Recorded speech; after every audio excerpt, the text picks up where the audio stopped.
ஓம் சரணாகத தீனார்த்த பரித்ராண பராயணே சர்வஸ்யார்த்திகரே தேவி நாராயணி நமஸ்துதே. வணக்கம் நேர்களே, இது மகாலட்சுமி ஜோதிடம் வழங்கும் காலச்சக்கரம். உங்கள் அன்பு ஜோதிடர் ஸ்ரீராம்ஜி பேசுகிறேன். அனைவரும் நலமுடன் இருக்கிறீர்களா? நன்றாகத்தான் இருப்பீர்கள், நன்றாக இருக்க வேண்டும்.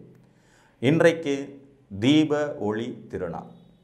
இந்த தீப ஒளி திருநாளில் அனைவரின் இல்லங்களிலும் மகிழ்ச்சியும் குதூகலமும் செல்வாக்கும் சொல்வாக்கும் பெருகி சந்தோஷம் பெருக்கெடுத்து ஓடட்டும் என்று அன்புடன் வாழ்த்துவது உங்கள் அன்பு ஜோதிடர் ஸ்ரீராம்ஜி. பாதுகாப்பாகவும் பட்டாசுகள் வெடித்து மகிழுங்கள், புத்தாடை உடுத்தி மகிழுங்கள், உற்றார் உறவுகளோடு இணைந்து இந்த தீப ஒளி திருநாளை கொண்டாடுங்கள். வீட்டில் தீபமேற்றி மகிழுங்கள். தீப ஒளி திருநாள்ங்கிறது உங்கள் வாழ்க்கையில் அனைத்து செல்வாக்கையும் கொண்டு வந்து சேர்க்கட்டும் என்று நாங்களும் எங்கள் குழுவினரும் உங்களை மனமாற உளமாற பாராட்டுகிறோம். இந்த தீப ஒளி திருநாள் அனைத்து வெற்றிகளையும் உங்கள் இல்லத்தில் கொண்டு வந்து சேர்க்கட்டும். வாழிய நலம். நன்றி, வணக்கம்.